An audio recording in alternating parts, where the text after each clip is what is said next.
India news पर जिस तरह से मंच कार्यक्रम आगे बढ़ रहा है, हमारे साथ मोदी सरकार के ऐसे मंत्री जुड़ रहे हैं जो कि एक विभाग नहीं बल्कि इनके पास 6 विभाग है। हमारे साथ हैं डॉक्टर जितेंद्र सिंह। डॉक्टर साहब, अभी इंडिया न्यूज़ मंच का जो कार्यक्रम चल रहा है ये इसलिए और ख़ास हो जाता है क्योंकि अभी आपका मंत्रालय गुड गवर्नेंस वीक मना रहा है, और ऐसे में पहला प्रश्न पूछना इससे लाजमी है कि आखिरकार गुड गवर्नेंस जनता तक कितना पहुंची और क्या आने वाले समय के लिए योजनाएं क्या हैं? डॉक्टर साहब।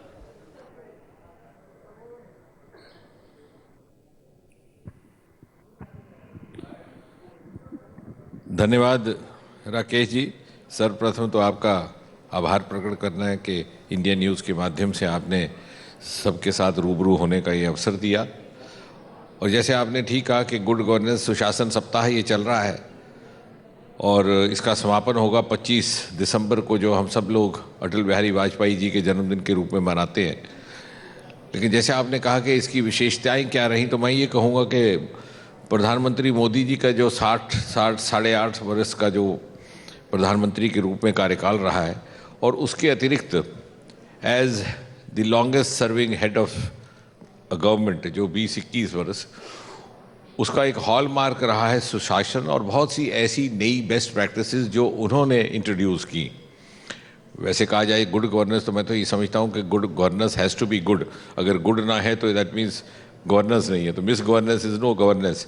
लेकिन मोदी जी ने पहले मुख्यमंत्री के रूप में और उसके उपरांत प्रधानमंत्री के रूप में हमें सुशासन का एक ऐसा मॉडल दिया जिसकी यदि आप संक्षेप में कहें तो मैं कहूँगा 3 विशेषताएं। एक तो ये कि सस्टेनेबल मॉडल ऑफ गवर्नेंस। एक ऐसे ज़माने में जब हम सस्टेनेबल गोल्स की बात करते हैं, चाहे यूएनओ है, चाहे कोई भी संस्था है, कोई भी स्तर है, तो एक ऐसा मॉडल जो पिछले 21 बरस से कामयाबी से निभाया गया और आगे भी चलने की संभावना रखता है, holds the promise of future also. तो this is the best sustainable model of governance. दूसरा, a model which has defied the principle of diminishing returns. आमतौर से होता है कि कोई भी व्यवस्था है, कोई भी स्वरूप है, समय बीतने के साथ साथ उसकी मान्यता, उसकी लोकप्रियता, उसके प्रति लगाव धीरे धीरे कम होने लगता है। लेकिन यहाँ ज्यों ज्यों समय बीतता गया, डिविडेंड्स केप्ट ऑन इंक्रीजिंग, और जैसे जैसे कोई और चुनौती आई, ये प्रशासन का मॉडल और सुदृढ़ हुआ। अभी हाल ही मैंने देखा आपने कोविड की चुनौती, और जब वो मुख्यमंत्री थे तो भूकंप की।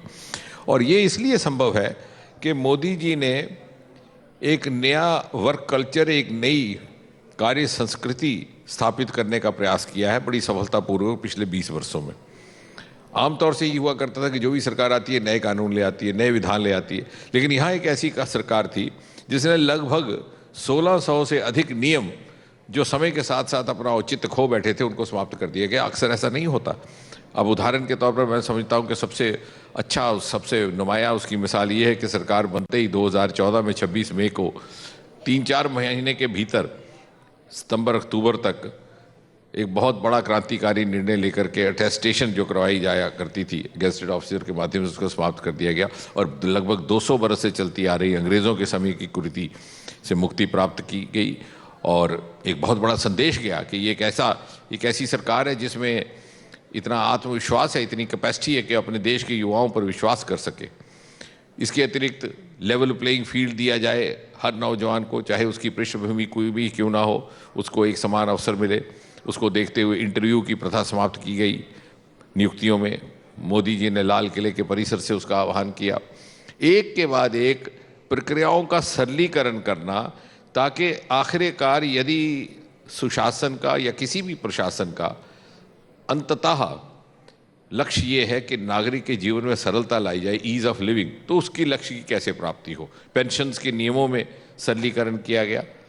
पहले यहाँ ऐसा हुआ करता था कि अगर कोई बेटी तलाकशुदा है या सेपरेटेड डॉटर है तो उसको तभी अपनी परिवार की पेंशन का हक उसको मिलता है यदि उसको कचहरी कोर्ट से कोई जजमेंट हासिल हुई हो।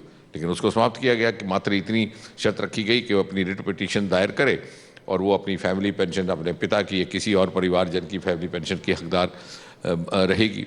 इसी प्रकार से हर क्षेत्र में। और मैं ये समझता हूँ कि चूंकि टेक्नोलॉजी आई है, और उसका दूसरा एक बड़ा हॉलमार्क ये रहा है कि मोदी जी के कार्यकाल का, कि टेक्नोलॉजी ड्रिवन गवर्नेंस।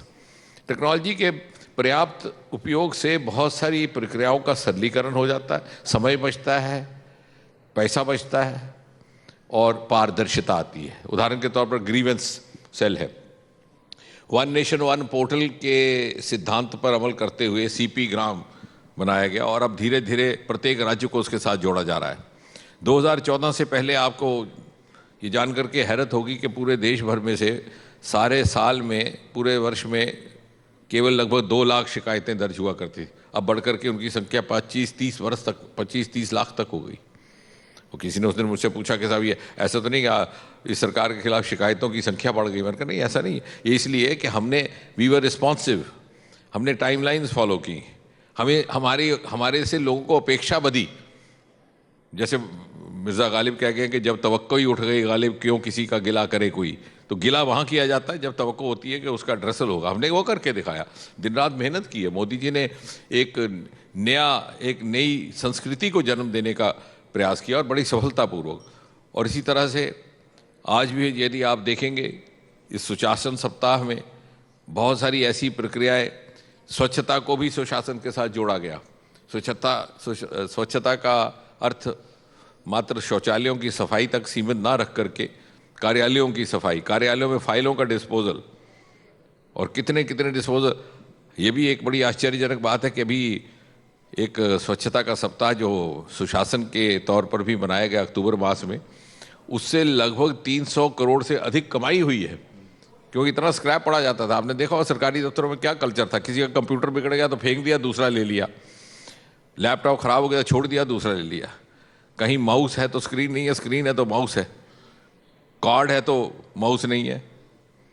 और वो नया इंस्ट्रूमेंट आ जाता था, लेकिन पिछला कहाँ डंप होता था, उसकी किसी ने कभी कोई उसका ना कोई हिसाब रखा, ना उसकी कोई जानकारी रहा करती। वो सारा जब इकट्ठा करके, वो स्क्रैप, जैसे इलेक्ट्रॉनिक स्क्रैप कहते हैं, सरकार से इकट्ठा करके जब मार्केट में फरोख्त किया गया तो 300 करोड़ से अधिक तो स्टेट एक्सचेकर को उसका लाभ हुआ। तो एक जो मोदी जी ने out of box thinking introduce की है, and also the capacity to break taboos of the past. सुशासन मात्र कार्यालयों तक सीमित नहीं है। अब हमारे अंतरिक्ष विभाग में आपने देखा, रोज आजकल अंतरिक्ष विभाग को लेकर के, इसरो को लेकर के, स्पेस सैटेलाइट्स को लेकर के समाचार आते हैं। क्यों आते हैं? इसलिए आते हैं कि 70 वर्ष तक अंतरिक्ष ने गोपनीयता के पर्दे में काम किया। डॉक्टर साहब, इस पर अलग से प्रश्न करेंगे, लेकिन सबसे महत्वपूर्ण बात यह है कि 6 विभाग किस तरह से संभालते हैं? क्योंकि जो आपके कर्मचारियों से बातचीत हो रही थी, सुबह 7 बजे जगते हैं, 11 बजे रात तक, तो कैसे एनर्जी आखिरकार, कैसे ये 6 विभाग में कैसे तारतम्यता? ये तो, इस प्रश्न का उत्तर तो बड़ा कठिन है वो तो। लेकिन ये है कि जब लगता है कि इस प्रकार की जिम्मेवारी दी गई, तो किस प्रकार, जब तक अपनी भरपूर ऊर्जा और अपनी क्षमता के अनुकूल उसको निभाया जाए, वो प्रयास रहता है। मैं 2-3 ऑफिस में भी घूमता हूँ दिन भर में, और हमने और कोई पास टाइम रखा नहीं है, ना अवकाश, ना छुट्टी, ना संडे, ना मंडे। तो ये बीच में आप ही के साथ जो 2 मिनट बैठा हुआ, तो ये हमारी रिलैक्सेशन हो गई। उसके बाद फिर से काम पे चले जाएंगे। डॉक्टर साहब, आपके पास स्पेस डिपार्टमेंट भी है। आप जिस तरह से स्पेस डिपार्टमेंट 60 के दशक से इसमें जो है कार्यरूप धारण करना शुरू किया था, अभी जिस तरह से स्पेस डिपार्टमेंट, स्पेस में जो कार्य हो रहा है, उसके बारे में जिस तरह से गगनयान की बात किया जाए, चंद्रयान की बात किया जाए, जिस तरह से आगे बढ़ रही है मोदी सरकार के नेतृत्व में, उसको लेकर आगे योजना क्या है स्पेस डिपार्टमेंट? नहीं, देखिए, हमें ये बात समझनी होगी और समाज में बाकी लोगों को भी समझानी होगी। कई बार क्या होता है कि बहुत सारी चीज़ों का हमें अनुमान नहीं रहता, वो हमारे रोज़ देखते देखते हमारे माइंड की इस तरह से कंडीशनिंग हो जाती है। लेकिन अगर आप अंतरिक्ष के ही विभाग को देखें तो हकीकत तो ये है कि इतनी सारी प्रतिभा, इतनी क्षमता छिपी हुई थी हमारे वैज्ञानिकों में भी, हमारे कर्मचारियों में भी।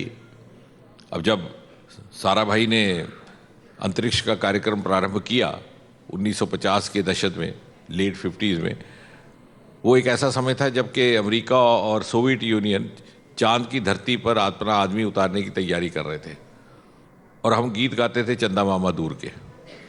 तो आप अनुमान लगाइए कितनी तीव्र गति से ये यात्रा आगे बढ़ी है, और इतने सारे साधन भी नहीं थे, इतना सरकारों में भी उसको प्राथमिकता नहीं दी जा रही थी जिस प्रकार से मोदी जी ने दी है। उसके बावजूद हमारे वैज्ञानिकों में प्रतिभा थी, आंखों में सितारे थे, बाईसाइकिल के कैरियर पर उठा करके रॉकेट ले जाया करते थे सारा भाई। एक ऐसा दौर गुजरा, और आज एक ऐसा दौर है कि विदेशी सैटेलाइट हमारे यहाँ से लॉन्च हो रहे हैं। लगभग 200 मिलियन से अधिक यूरो कमाए गए हैं फॉरेन सैटेलाइट से, जिसमें से लगभग 195-97 मिलियन यूरो तो मात्र इन 8-8.5 वर्षों में मोदी जी के कार्यकाल में। तो ये इसलिए हुआ कि जैसे मैंने कहा कि मोदी जी ने रास्ते हमवार किए, काम करने की स्वतंत्रता दी, किस प्रकार से हर व्यक्ति की प्रतिभा को पूरा उसको एक्सपोजर, उसका आउटलेट मिले, उसके एक साधन जुटाए।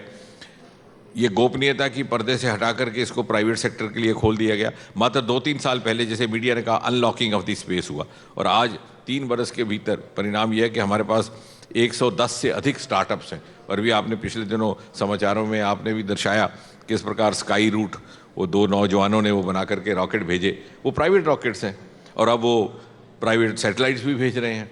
तो ये जो छिपी हुई प्रतिभा थी, मैं तो कहूँगा the talent which was waiting to be explored, उसको मौका दिया मोदी जी ने। ये एक सुशासन से भी जुड़ता है और हमारी प्रतिभा से भी जुड़ता है। और आज यही कारण है कि भारत के प्रतिभा का और स्पेस टेक्नोलॉजी का, हमारा जो त्रिवेंद्रम का इंस्टीट्यूट है स्पेस का, अधिकतर वहाँ से जो हमारे बच्चे निकल करके आ रहे हैं वो नासा में उनको काम पे लगाया जा रहा है। वो तो उससे आप एक अनुमान लगा सकते हैं कि किस प्रकार की मान्यता है हमारे यहाँ के साइंटिफिक ब्रेन्स की और स्पेस साइंटिस्ट। डॉक्टर साहब, सभी लोगों के मन में, देशवासियों की जो आशंकाएं हैं नई अंतरिक्ष नीति को लेकर, ये नई अंतरिक्ष नीति में है क्या क्या? नहीं, ऐसा है कि ये जो बातें हम कर रहे हैं ये भी उसी नीति का हिस्सा है। अभी विधिवत नीति तो इस प्रकार से अभी कोई आई नहीं, लेकिन जिस प्रकार से 60-70 बरस किसी को मालूम नहीं था श्रीहरिकोटा कहाँ है। कभी कभार किसी अखबार के रिमोट कॉलम में अंदर एक छोटी सी खबर आ जाती कि साहब श्रीहरिकोटा से एक रॉकेट लॉन्च हुआ, किसी को ये भी नहीं मालूम था कि कहाँ है। क्योंकि आपने एक तरफ हम नागरिक भागीदारी की बात करते हैं, दूसरी तरफ हम कहते हैं ग्लोबल बेंचमार्क्स की, तीसरी तरफ हम कहते हैं कि भारत शिखर पर पहुंचेगा। तो अगर हमने ग्लोबल बेंचमार्क्स के ऊपर पूरा उतरना है, ग्लोबल कंपटीशन में उतरना है, तो हमारे global challenge we have to act like a global country. वो बात मोदी जी ने की, उन्होंने अंतरिक्ष को खोल दिया। आज वहाँ एक PSU बनी है इन स्पेस, जो फैसिलिटेट करती है प्राइवेट सेक्टर्स को। ये नई नीतियों का ही हिस्सा है। इसी प्रकार स्पेस टेक्नोलॉजी को दूसरे सेक्टर्स में उपयोग में लाना, मात्र रॉकेट तक सीमित नहीं करना, ये भी उसी नीति का हिस्सा है। आज स्मार्ट सिटीज़ हैं, रोड्स हैं, रेलवे क्रॉसिंग्स हैं, कितने सारे एक्सीडेंट हुआ करते थे, लेकिन स्पेस टेक्नोलॉजी के माध्यम से आज आप पता लगा सकते हैं कि 10-15 किलोमीटर के दूर पर कोई पोटेंशियल ऑब्स्ट्रक्टिंग ऑब्जेक्ट तो नहीं है, तो ड्राइवर उसको ब्रेक लगा के रोक सकता है। तो हर सेक्टर में इसको लाना। अभी हाल ही में स्वामित्व कार्यक्रम मोदी जी के ही प्रयास से प्रारंभ हुआ, जिससे कि पंचायतों की मैपिंग, पहले वो लंबी लंबी दूरबीन करके होता था, बरसों गुजर जाते थे, इतना समय भी लगता, मैन पावर लगती। आज स्पेस टेक्नोलॉजी के माध्यम से, उसमें स्पेस टेक्नोलॉजी भी है, उसमें रडार भी है, और उसमें ड्रोन भी है, और ड्रोन भी इसी के साथ जुड़ता है। पहले ड्रोन के ऊपर भी अनावश्यक पाबंदियाँ थी, आज ड्रोन के गाइडलाइंस को सरलीकरण कर दिया गया है। कुछ एक ऐसे जोन है जहां आप बिना परमिशन के जोन की मैपिंग कर सकते हैं, कुछ एक ऐसे रेड, येलो, ग्रीन इस प्रकार के श्रेणियां बना दी गई। तो कहने का तात्पर्य है कि ये जितनी भी, चाहे आप उसे नीति कहें, चाहे गाइडलाइंस कहें, चाहे रिफॉर्म्स कहें, ये इसी मकसद को लेकर के बनाने का प्रयास हो रहा है कि इसका अधिक से अधिक लाभ हो हर सेक्टर में, हर क्षेत्र में, और नागरिक के जीवन में किसी न किसी प्रकार की सुविधा लाने का काम हो। अच्छा डॉक्टर साहब, आप जम्मू कश्मीर से आते हैं और जम्मू कश्मीर में चुनाव होने वाले हैं। आप ऐसे कहेंगे कि आप ये चुनाव आयोग का काम है कि चुनाव आयोग डेट तारीख तय करेगी, लेकिन क्या बीजेपी की रणनीति क्या रहने वाली है? क्योंकि जिस तरह से ये दावा किया जाता रहा है बीजेपी द्वारा कि अगली बार जो है सरकार बीजेपी की बनेगी, क्या? नहीं, देखिए, एक सभ्य नागरिक होने के नाते आज भी मेरा वही उत्तर होगा कि कब चुनाव होगा उसका निर्णय तो चुनाव समिति ही करेगी, इलेक्शन कमीशन। लेकिन हाँ, भारतीय जनता पार्टी के कार्यकर्ता होने के नाते मैं इतनी बात आपसे अवश्य कह सकता हूं कि भारतीय जनता पार्टी 24/7/365 पार्टी है। कोई भी चुनाव हो, किसी भी स्तर का हो, पंचायत का हो, विधानसभा का हो, लोकसभा का हो, हम हर समय तैयार हैं। हमारा कार्यकर्ता इतना सक्षम है, इतना शिक्षित प्रशिक्षित, तो सोए हुए भी जगाए तो वो चुनाव के अभियान पर निकल पड़ता है। और आपने देखा होगा हमारी कार्यशैली, अगर आज किसी राज्य में चुनाव संपन्न होता है तो उसी दिन सायंकाल को हमारे राष्ट्रीय अध्यक्ष साल भर बाद होने वाले अगले राज्य के चुनाव की समीक्षा प्रारंभ कर देते हैं। तो इस तरह से ये कहा जा सकता है कि भारतीय जनता पार्टी सदा हर किस्म के चुनाव के लिए तैयार है। कभी भी चुनाव घोषित हो हम तैयार हैं और पूरे आत्मविश्वास के साथ हम चुनाव लड़ने को तैयार हैं। डॉक्टर साहब, आखिरी प्रश्न आपसे जानना चाहेंगे कि जम्मू कश्मीर धारा 370 हटाए जाने के बाद कितना बदला है, कितना विकास हो पाया है? जो डबल इंजन की बात करते हैं तो क्या?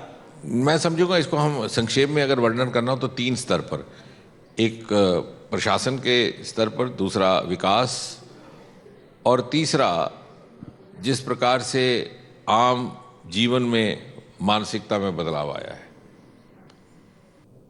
यदि आप सुरक्षा की दृष्टि से देखें, क्योंकि सुरक्षा और विकास का आपस में बहुत करीब का नाता है, रेसिप्रोकल रिलेशनशिप है। अगर सुरक्षा ना हो, अगर सिक्योरिटी सिचुएशन बिगड़ जाए तो विकास कार्य रुक जाता है, विकास ना हो तो अनरेस्ट पैदा होता है। आप देखिए, एक ज़माना था केंद्र से अगर कोई बड़ा नेता कश्मीर घाटी के दौरे पर निकलता तो पाकिस्तान से हड़ताल का आह्वान होता और श्रीनगर में दुकानें बंद हो जाती। आपने रिपोर्ट की इतने साल, अभी हाल ही में गृह मंत्री गए हुए थे 1 महीना पहले, 1.5 महीना, और इतने कार्यक्रम करके आए, सभाएं हुई, कोई हड़ताल नहीं, कोई पत्थरबाजी नहीं 2-3 साल से। इसका अर्थ ये हुआ कि जो सरकारें अभी तक वहाँ रहीं उनमें शायद उस तरह की इच्छा शक्ति का अभाव था। क्योंकि आज भी मेरा ये मानना है, ये बात कोई कहे कि ना कहे, कि श्रीनगर की आम गली कूचों में घूमने वाला आम इंसान वो मन से चाहता है कि मैं मोदी जी की विकास यात्रा का हिस्सा बनूं। क्योंकि कश्मीर का युवा बड़ा एस्पिरेशनल है, बड़ा आकांक्षी है। He doesn't want to miss the bus. उसे मालूम है कितने सारे अवसर, मौके मोदी जी ने फ्राहम करवाए हैं, लेकिन शायद एक खौफ का पर्दा है जो उसे रोके हुए है। लेकिन वहाँ की सरकारें, वहाँ की जो सत्ताधारी पार्टियाँ थी, उनका एक वेस्टेड इंटरेस्ट बन गया। हर इलेक्शन में 10% वोट दान हो और 10% वोटर टर्नआउट के बाद एमएलए भी बन जाओ, एमपी भी बन जाओ, और पुश्त दर पुश्त 3-3 पीढ़ियों तक अपना वंशवाद चलाते रहो। मैंने तो संसद में एक बार कहा भी था कि काश किसी दिन ऐसी सोच आए कि मिनिमम, न्यूनतम दर निर्धारित की जाए, थ्रेशोल्ड फॉर वोटर टर्नआउट, कि अगर 10% से कोई एमपी या एमएलए बन के आता है तो उसको मान्यता नहीं दी जाए। इस प्रकार का वातावरण बन गया और ये आतंक के साए में पलते रहे। तो एक nexus of political class, business class end of course the militant, उस पर जब अंकुश पाया गया, जब उस पर प्रभावी तौर से कार्रवाई हुई, तो आपने देखा कोई पत्थरबाजी की घटना नहीं हो रही इतने सालों से, कोई हड़ताल नहीं हो रही। इस बार जितने पर्यटक आए हैं सारे रिकॉर्ड टूट गए। लोग घरों में होम टूरिज्म के लिए भी जगह नहीं बची। होटलों के किराए इतने ज़्यादा बढ़ गए कि उनको आग्रहपूर्वक नीचे लाना पड़ा।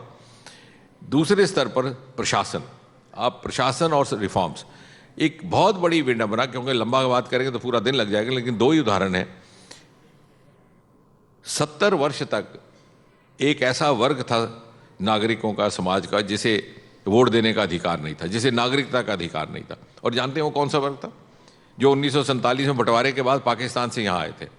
और ये वो वर्ग था, जो अक्सर बात चूक जाती है, जिसमें से 2 सदस्य भारत के प्रधानमंत्री बने। डॉक्टर मनमोहन सिंह जी झेलम से आए थे, इंद्र कुमार गुजराल जी गवर्नमेंट कॉलेज लाहौर के ग्रेजुएट थे, वो भारत के प्रधानमंत्री बने। लेकिन उन्हीं के कुछ एक साथी जो जाकर के जम्मू में बस गए, जम्मू कश्मीर में, उनको नागरिकता का अधिकार भी नहीं, उनको वोट देने का अधिकार भी नहीं। तो मैं तो कई बार कहता हूँ कि विधाता को मंजूर था कि ये 2 हमारे वरिष्ठ प्रधानमंत्री यहाँ आके बसे, अगर ये जम्मू कश्मीर में गए होते तो शायद इनके भी कुंडली कुछ और होती। इस प्रकार की विडंबना। और बेटियों को आपने अधिकारों से वंचित किया, और वेस्टेड इंटरेस्ट इतना ज़्यादा बन गया, क्योंकि अभी सार्वजनिक जगह पर कहने की आवश्यकता नहीं, लेकिन मैं कम से कम 3 मुख्यमंत्रियों के नाम ले सकता हूँ जिन्होंने अपनी बेटियों और अपनी बहनों को प्रॉपर्टी राइट से वंचित होना मंजूर समझा, सिर्फ इसलिए कि वो सत्ता पे बने रहें। आम बेटियों की तो बात छोड़ ही दीजिए। डॉक्टर साहब, कई सवाल हैं जो कि हम पूछना चाहते हैं, लेकिन समय की कमी के कारण हम पूछ नहीं पा रहे हैं। आप आए और अपना कीमती समय दिया, इसके लिए बहुत बहुत धन्यवाद Rakesh ji. For more such videos, subscribe to the NewsX YouTube channel, hit the bell icon.